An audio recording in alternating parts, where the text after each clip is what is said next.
Have you ever received a backhanded compliment? You know what I'm talking about? Like, it seems like it's a compliment. It seems like it's nice, but it's kind of like masqueraded in like a criticism. I get this a lot because I tend to dress differently than most people. And maybe it's because I'm a pastor. Maybe it's because I'm on a stage. But there are some of y'all out here that you think that it is your job and your duty to make comments on the way that I dress. And so some of y'all give me these compliments, but they're not really compliments. I've caught on to this. They're backhanded compliments. Like some people, you'll say, wow, I've never seen anyone dressed like that before. It's a backhanded compliment. I know what you're doing. We went to New York this week. We were hanging out with my grandparents. My grandfather looked at my hair. He said, so Jared, what do you got? What's that going on there, over there? Just shaved on the sides and just letting it kind of just happen over there. He said this to me. He said, hey, at least you still have some hair, right? It sounds like a compliment, a little backhanded though, right? He didn't like my hairstyle. How about this? I never would have thought you'd find somebody. Backhanded compliment. How about this? I love when people say this. I love how you just don't care what people think about you. But I do care what people think about me. So what are you trying to say? It's a backhanded compliment. And these types of phrases, they can be offensive. But when you think about it, it kind of rubs you the wrong way. And I think we live in a very easily offended era. Can we all agree on that? Like we got to create safe spaces because we're all so offended by everything. And there's a lot of places that if you just look, you're going to get offended, right? You maybe in your job, your workplace, it's easy to get offended because people say things that are not politically correct. Maybe just on scrolling on social media, you see something and it's offensive to you, right? Maybe in the news, watching the news, this is always offensive. There's always something offensive. These are external sources of offense. But here's what I've learned about offense. It's the internal sources that really, really hurt you, right? It's the stuff that's closest to you. Because somebody can say something from the outside and it's a little offensive, but hey, I don't know you. It's the ones who are closest to you that can really deeply offend you. Like your spouse. Come on, married couples. Your spouse can be the most offensive person in your life, right? I'm offensive to my wife at times. Now, I know that you don't think I ever offend anybody because I'm perfect. I am close to it, but I can be offensive to my wife. Like my wife, she's not the cleanest, she's not the neatest, but she does like everything in a spot in our kitchen. She has everything placed. You ever walk into a kitchen and you naturally go to a certain drawer because that's where you feel like the utensils are gonna be? Is that only me? Am I crazy? There's always like a drawer, that's where it should go. That's not where my wife puts it. She's got it in a whole other spot, and if I move anything, she gets offended. She's like, that is not where that thing lives. It's offensive to her. Now, I like to work out a lot. I eat a lot of protein. I can be offensive to my wife after eating a lot of protein. Straight up offensive.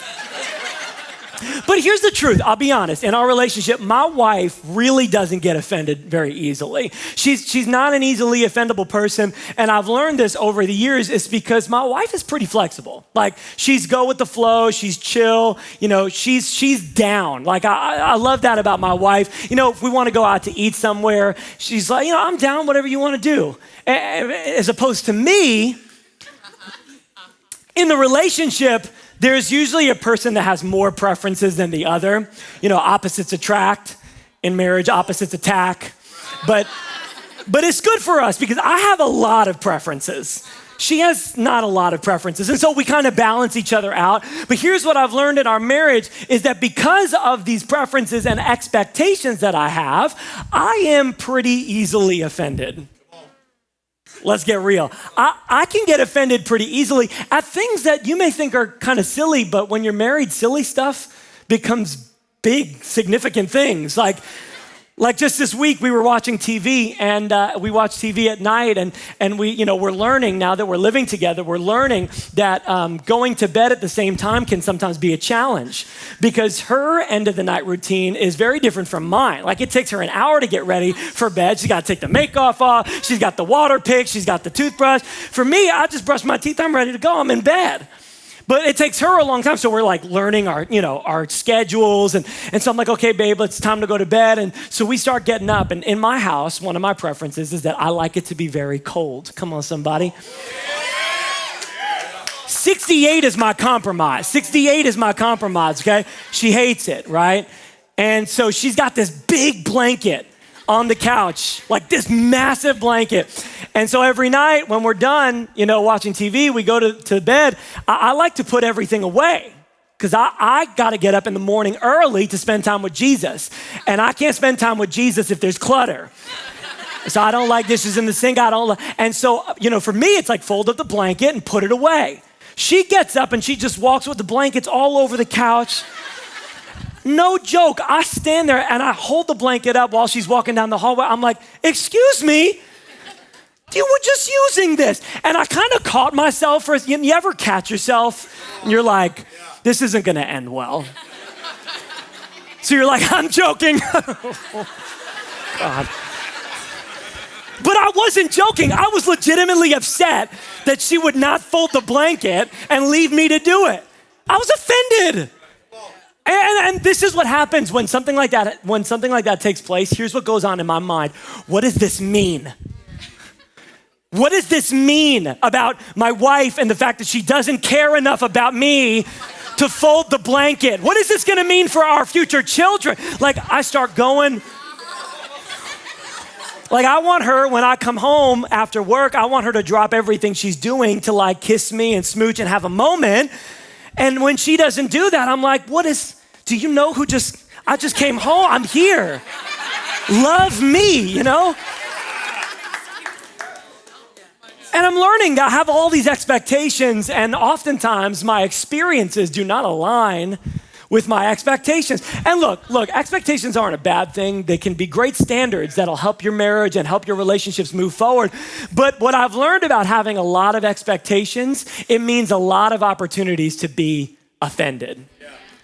Because that's what offense is. Offense is rooted in our expectations of how other people should act and treat us and talk to us. And so here's what happens. When people fail our expectations, it causes us to be offended.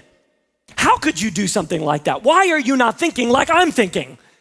We're supposed to be on the same page here. Married, covenant, right? And so here's what happens. The moment you get offended, it's the moment you start overthinking everything. Overthinking, and we overthink because we have an overage of expectations because we expected it to go a certain way. And now that it's not, we start asking all of these questions. This is what happens to John. John is overthinking in the prison of offense. The Bible tells us he's been locked away. His disciples have left him to follow Jesus, and everything he expected to happen has gone completely wrong. It says Matthew 11, 2-3, it says, when John heard in prison about the deeds of Christ, he sent word by his disciples and said, are you the one who is to come, or shall we look for another? This is what happens when we become offended. We start questioning everything. Don't we do this in our marriages?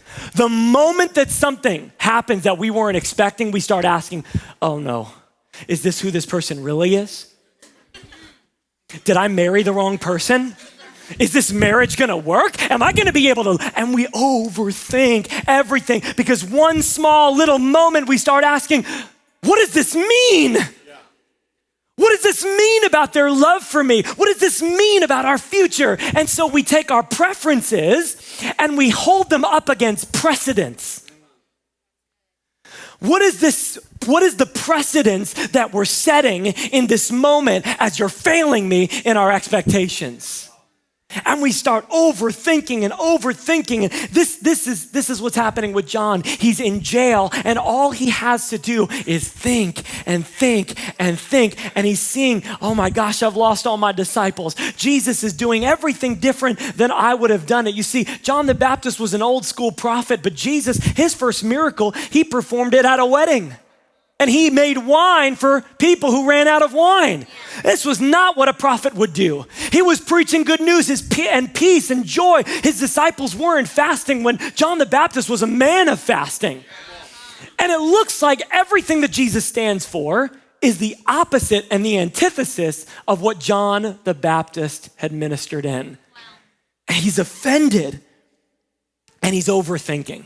And I want you to understand something about offense this morning and being an offendable person. An offendable heart is an unstable heart.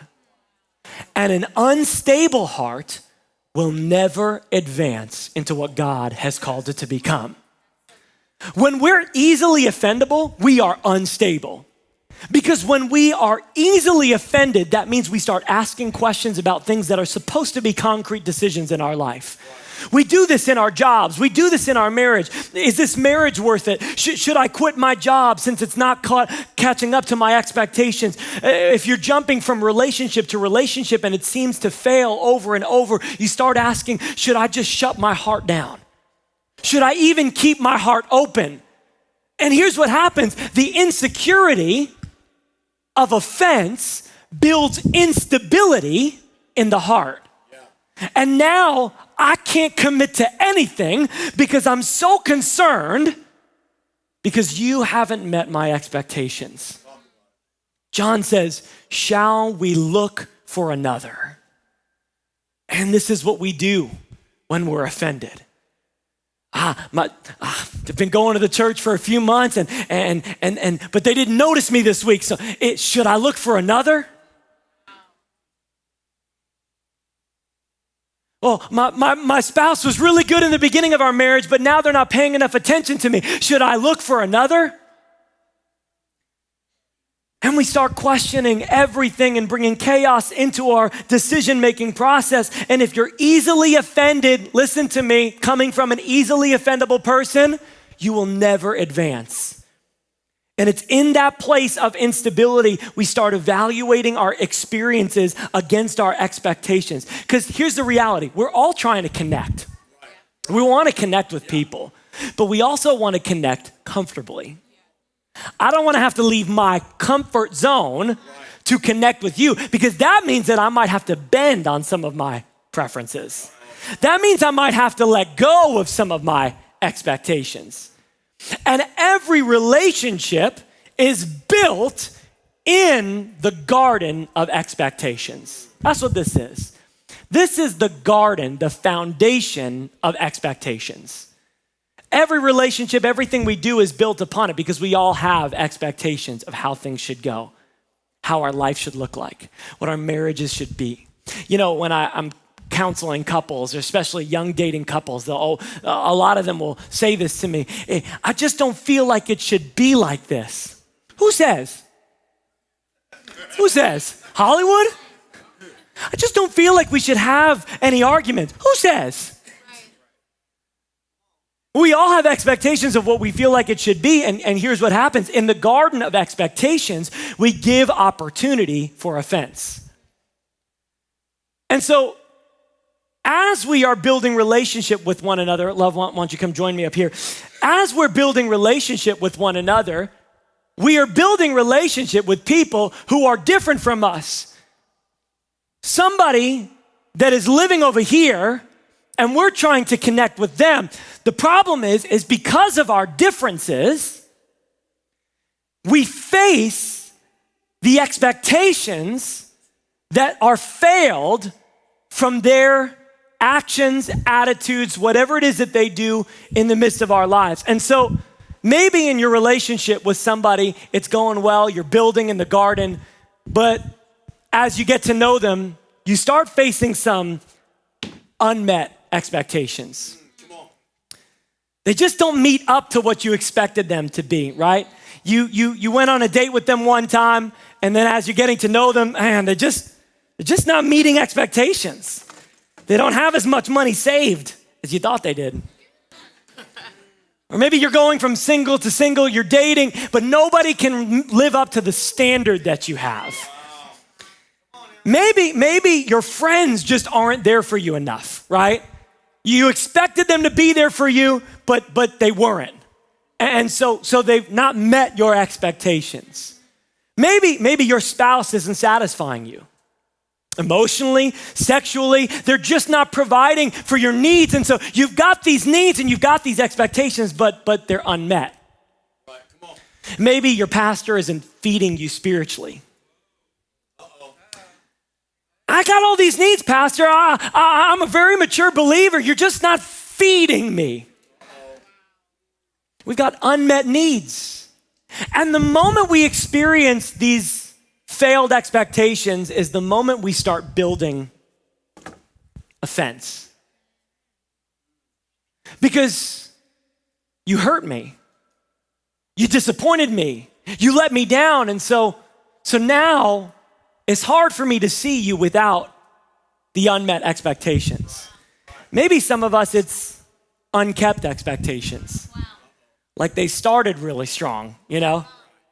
We're gonna have date night every week.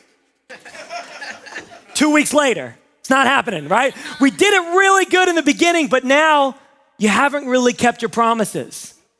And now you're falling through on your commitments. You haven't persevered. You started strong, but you kind of let yourself go. Maybe your parents, you had all these expectations of them being perfect, but they did something that exposed their humanity and now they let you down. Children, can I talk to you in the room for a second? Your parents aren't perfect. They're humans just like you and they need grace and they will show sometimes their humanity. And maybe you had this perfect picture of who they were, but a moment in time they let you down and now you've got unkept expectations. Maybe your spouse stopped following through on their commitments. Your coworker that you said you're gonna do this for life left you for another job. Or maybe your leader stopped reaching out to you. Wow. They were meeting with you really well in the beginning, but now they're not calling you anymore. Some of us, we have what I call unseen expectations. These are the expectations that we expect everybody to know about and see, but nobody notices them. We're all just looking for somebody to notice us, to see who we really are. And when people who are close to us don't see who we really are, we feel like they're just not aware enough. My friends, they don't reach out to me when I'm really hurting. They think I'm strong all the time and they don't call me when I'm going through chaos. My spouse isn't paying attention to what I really want, what I really care about. My boss won't notice my desire for a new job and a promotion. Unseen expectations. Some of us, we just simply have unknown expectations. Come on, let's be real. Some of us, we expect everybody to read our minds, but we don't even know what's going on in there. I don't know what I want to eat. I just expect you to figure it out and feed it to me. And so then they try and everything they tell you, you say, nah, I don't want that. Oh, come on. I'm healing from that. Unknown expectations that we expect other people to just get, but we don't even know ourselves. We don't know what we really want. And all of these things lead to what I call unfulfilled expectations. All of this experience that I've had with you have caused me to just fall out of love with you. We're just not where we were. I'm just not fulfilled in this relationship anymore. The church's just not doing it for me. I'm just not fulfilled in this church anymore. My relationship with God isn't fulfilling me. I'm just not fulfilled in my relationship with God anymore. And with each failed expectation, we begin to build a fence that now separates us from the very person that we're here to connect with. And here's what happens. In the garden of expectation, with every failed expectation, we build a fence to the point where I can't even see you on the other side anymore. All I can see is the negative experiences and all of the failures. And here's what begins to happen on the other side of a fence. We start building it into things that aren't even reality. But here's why we do it. Because every experience and failed expectation has one thing in common. they all start with you. You're the one who got me here. You're the one who's making me unhappy. You're the one who put me in this prison, Jesus. If it wasn't for you doing all your stuff differently, I wouldn't be here in the first place. But you did this to me. Come on, married couples. You put me in this position. You separated us. And now all we're doing is blaming the other person. And while blaming the other person, we are building more and more offense to where we can't even see who they really are. Some of the images that you have of the people in your life that you're offended by aren't even authentic images of those people. Wow. But because all you see is their failures and the letdowns and the discouragement, you have literally built a fence around you and them. Wow. If your failure hurt me, then I gotta build a fence to protect me. That's why we do this, right? Yeah, come on. Because I don't want to be hurt again. I don't want to feel alone again. I don't want to be betrayed again. And so if I got to fight for me, if I got to protect me, then I'm going to build a fence against you because I got to look out for me. And I think many of us, because of our expectations, are so easily offended. And behind this barrier, we are becoming bitter. And that bitter is building a fence into things that aren't even there. But it's really hard once you've started building a fence to stop. Because the more you build, the more you realize there's another spot over here. They could hurt me from right here. And this is what is happening with John in a literal prison of offense. He is behind bars and all he sees is the failure. All he sees is the invalidation of who he is and everything that he has stood for. And he's asking the questions like all of us do on the other side of the fence. Is this even worth it? Did I waste my time with you? Why am I even trying? Because if I try, it makes me vulnerable. And if I'm vulnerable, there's a crack in the fence. And so I gotta really make sure this thing is sturdy so that you can't hurt me. But I love how Jesus deals with this because Jesus recognizes that sometimes the only way to avoid bitterness is with a backhand.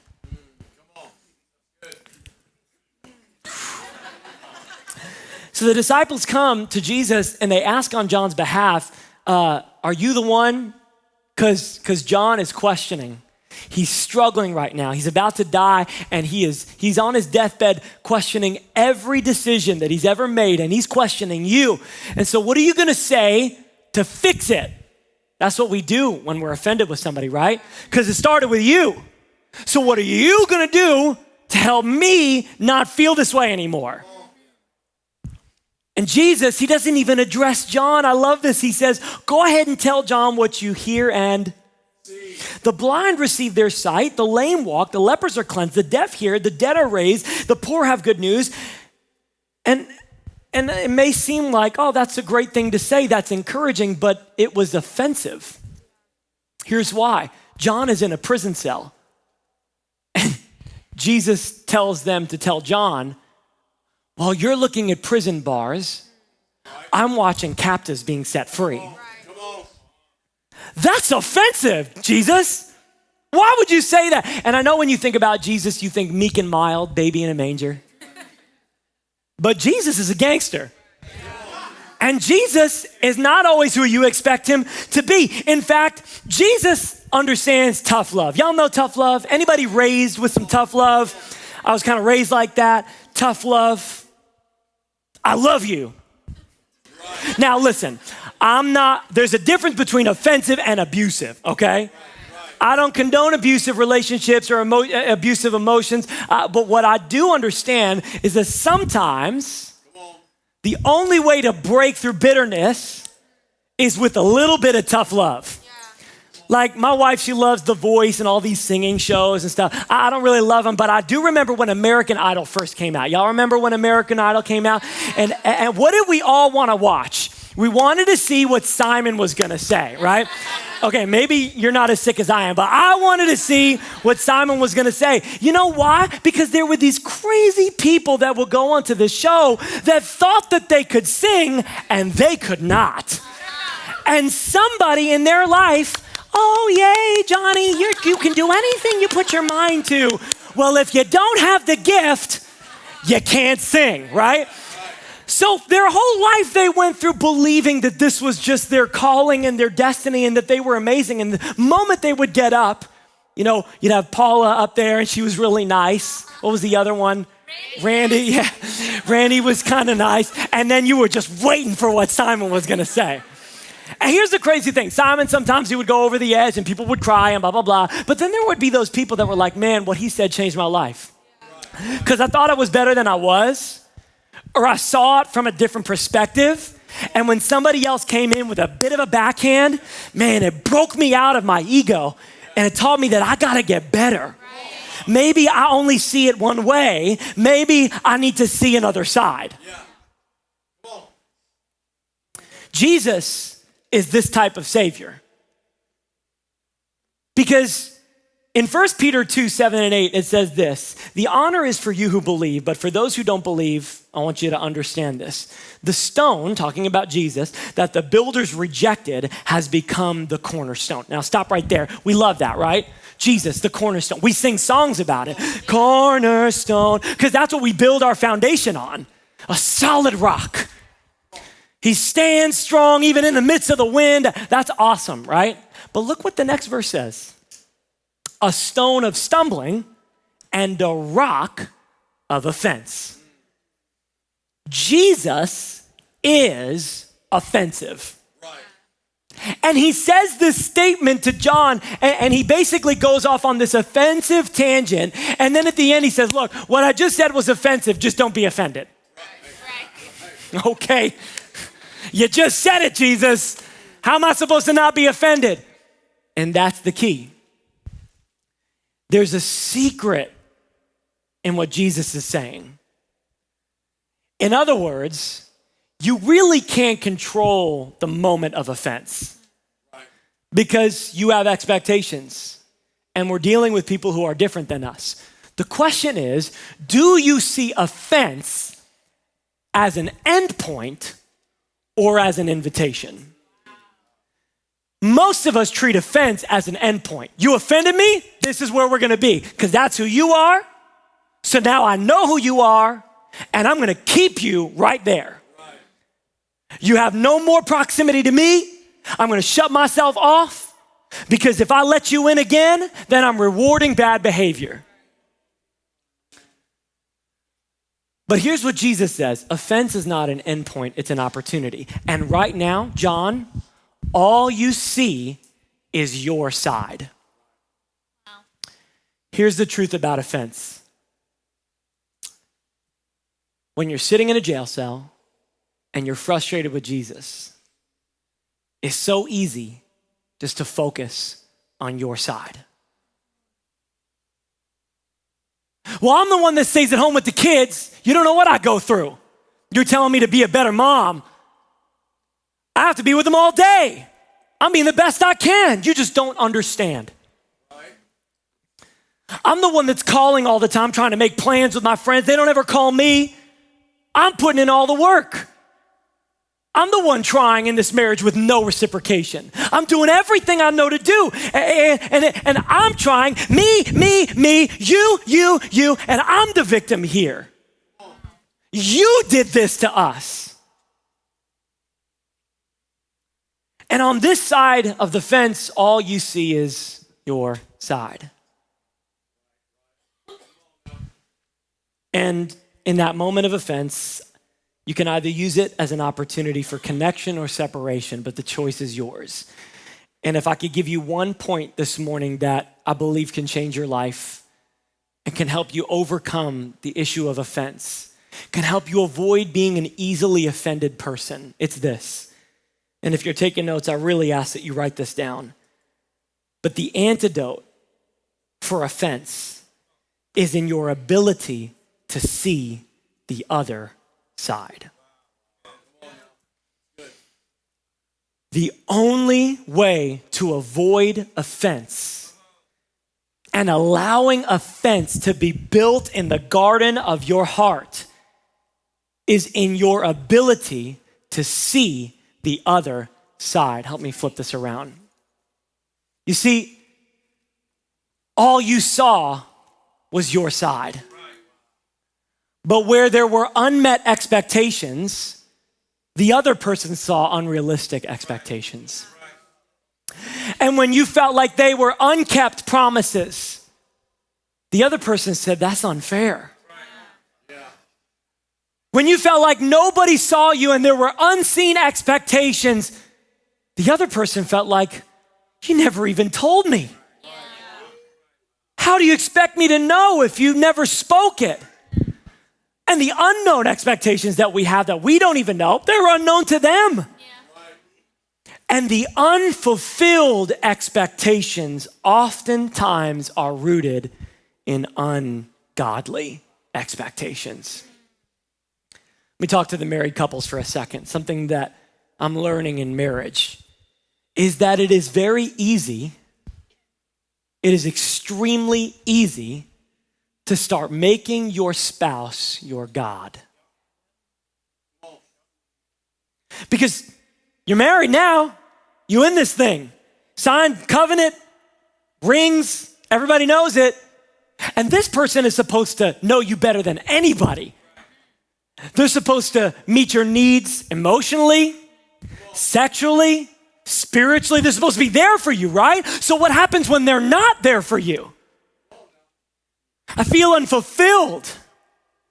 And now we put our spouse in the place of God when they were never created to fulfill you. They were created to partner with you. And we see marriage, especially in the Christian world, we see marriage as like the Mecca of Christianity. And the reality is, marriage is there to make you more like Christ. And by making you more like Christ, it means you are going to be in relationship with somebody who is different than you. Can I talk to the men for a second? Married men, I need you to hear this. So many men I talk to feel, well, I'm unfulfilled in my marriage sexually. She just doesn't fulfill me. And we blame the woman for that. We blame who she is or what she does or what she doesn't do. When for years we've been watching porn and feeding ourselves with something that is not a real picture of what sex within marriage is. Now listen, the Bible says the marriage bed is undefiled, which means if you're married and you both consent to it, y'all have fun. Go do what you want to do, right? Sex is awesome and it should be fun. It should be explored within the marriage bed. Here's the reality though. Some of us come into marriage with expectations sexually that are not realistic. And they have never been communicated through a conversation. And so now we feel unfulfilled. So we've built a wall between us and our wives and we're looking at a screen instead. When you have a real woman, when you have a real person, and we're blaming them because you put me here. But in fact, I came in with some expectations that I either didn't communicate or that are just downright ungodly. Wow. And maybe the reason why I'm unfulfilled is because I am looking to another person to meet my needs. And I am not giving them over to God. I am not presenting this in my marriage so that we can work together. You see, there's always another side. And that other side might just surprise you. You think that your spouse and your friends are neglecting you. Can I just tell you something? They might not even know. Right.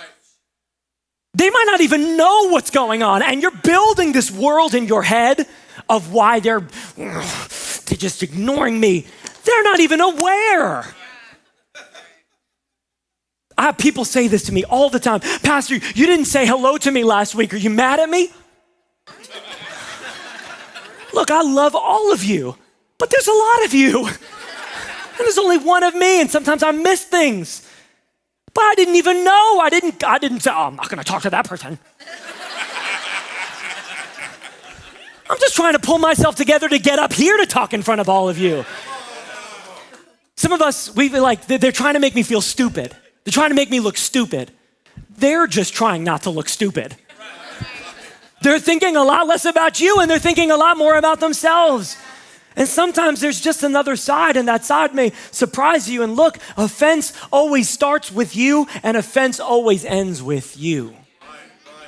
And here's what I've learned, because I've heard a lot of different things of how to handle this, and some people will say, well, you just gotta let go, let it go. When you're in the middle of a stupid married fight, can I just be honest, it's really hard for me to let it go, because I think I'm right all the time. And if I think I'm right, why would I let it go? So that's not a good solution. That's not a good solution, because you cannot just cease to have expectations, but you can surrender them.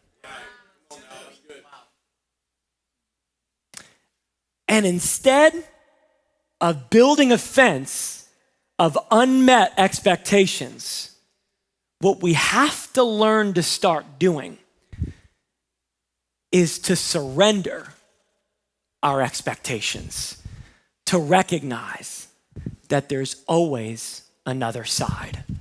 Maybe I don't see the way this person sees.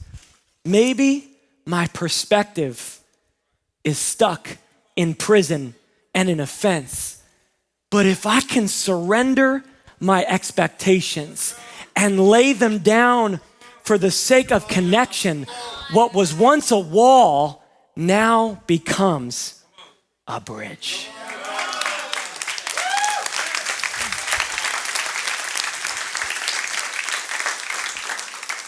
Philippians 2:3-4 says this: do nothing from selfish ambition or conceit, but in humility count others more significant than yourselves. Don't look to your own interests, but to the interests of others. Here's the key: if you can cross over, you can learn how to connect. But it's so hard when all you see is your side. But when I recognize that there's another side to this story, and I learn how not to build a fence, but to build a bridge, I learn how to cross over to the other side to connect me with a perspective that I didn't see before. Here's what Jesus says to John. I know that right now all you see is prison walls. But look at what he told the disciples to tell John. He said, go tell John what you have seen. Because there is another side. And he says this in Matthew chapter 11, verse 6. He says, blessed is the one who is not offended by me. If you can learn how not to be bitter, you can be blessed. But you've got to get yourself out of offense. If you want the anointing of God, you got to be unoffendable. There's a blessing if you refuse to be bitter. But the problem is that sometimes blessing feels like a backhand. Sometimes blessing doesn't make sense the moment that I receive it. Why? Because it's offensive to me. But look what Jesus does as soon as he says that. He says the disciples go off and they tell John, and as soon as they leave the scene, Jesus starts bragging on John the Baptist. It says in verse 6, as they went away, Jesus began to speak to the crowds concerning John. He says, what did you go out into the wilderness to see? A reed shaken by the wind? Here's what he's doing. He's doing damage control. Because John just got up in front of everybody in an imagery way and showed his weakness, showed unbelief. He showed doubt. This is the prophet of God, and he's questioning what God has said. And so Jesus, imagery, pulls John aside and says, yo, you're kind of freaking out right now. Let's get it together.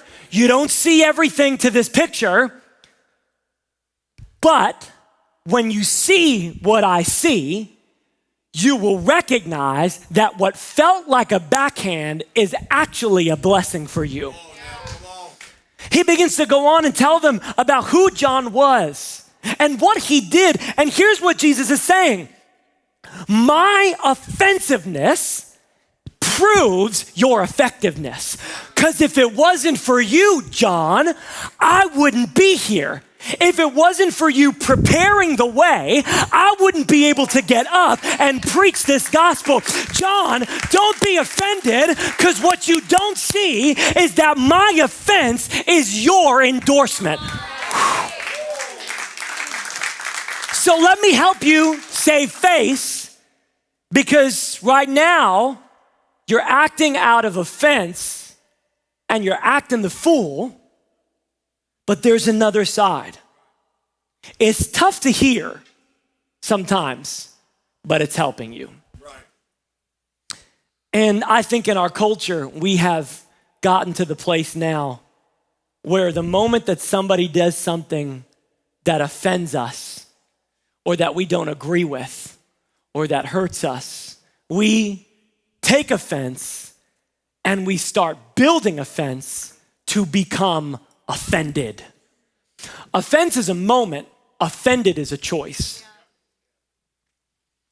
And here's what we've done in the church. When something hits us hard, we used to say, oh, that convicts me. Now we say, oh, that offends me. So you need to stop saying what you're saying. Instead of, this is an opportunity for me to grow and for me to learn that maybe there's another side. The question is, can you see it? Are you willing to go to the other side to learn and to gain understanding? Because you can be bitter or you can be blessed. You can be offended or you can get anointed. The choice is up to you. Can I encourage you today, church? Choose to be unoffendable. What do I mean by that? It doesn't mean that you are never going to take offense to something. It does mean you are not going to build offense and become offended, but you are going to receive the blessing that comes from refusing to be bitter. Jesus was offering John the greatest gift. Leave a legacy, man. Believe to the end. Don't get offended because this doesn't look like what you expected it to look like. Because you can whine and die, or you can leave a legacy. But you can't get offended. Here's the beauty of Jesus. The gospel is offensive, but it's effective. I mean, if you think about it, I know we try to make it not offensive, but the gospel is this. You're a sinner, you need a savior. You're not good enough, you need Jesus. And some people will be like, oh, that's offensive, but it's effective because it takes away your responsibility to do it yourself and it puts it on Christ. But if all you see is, that's mean, that's not nice, that makes me feel uncomfortable. We start building a fence, we start building a wall, and now we've cut ourselves off from the very thing that can save us. But Jesus knew this, so he led by example.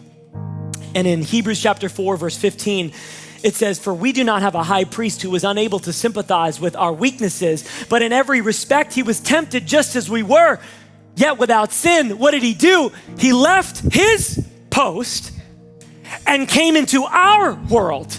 He crossed over and he lived in our dysfunction and he understood our perspective. So he can look at you today and say, I know what you're going through. I know how you feel, but let me help you cross over to the other side. And as he hung on that cross, he provided a way for you to go to the other side. And if we want to be a connective people, we got to learn how to cross over. We gotta learn how to cross over to the other places of understanding in each other's lives. Maybe I don't see everything fully. Oh, we can't get offended when something happens that we didn't expect. God, I'm praying for our marriages in this house, that we would learn to get beyond that moment of discomfort, and we would learn how to develop intimacy, understanding. Some of the most intimate moments that my wife and I have had have come from the difficulties and the arguments and the things that we didn't agree on, but we worked through it and we committed through it because it was an opportunity to understand that maybe there's another side. I want you to stand to your feet this morning as we close. I want to say this last thing to you this morning, because maybe you got people in your life that you're offended with, that you missed the other side to the story. And this week, God is calling you to mend those relationships. Maybe you're so deep in unforgiveness and bitterness and anger that you don't even know how to get out. I encourage you to come back next weekend. We're going to talk about that. But I want to talk about, just briefly, those of you who are offended at God because he has not done things the way you expected him to. And can I tell you, it's so not worth it to put the walls up. Today, I want to encourage you to come over to the other side. And where you've seen failure and disappointment and discouragement, God has a future. He has destiny in store for you. But there's more to the story. Hey, thanks for watching. We hope this message inspired you in such a way that motivated you to make a decision for Christ this week. If you want to watch the rest of our messages, you can go to our YouTube channel. And if you feel compelled to give into this ministry, you can go to e2church.org/give. Thanks for watching, and we'll see you next time.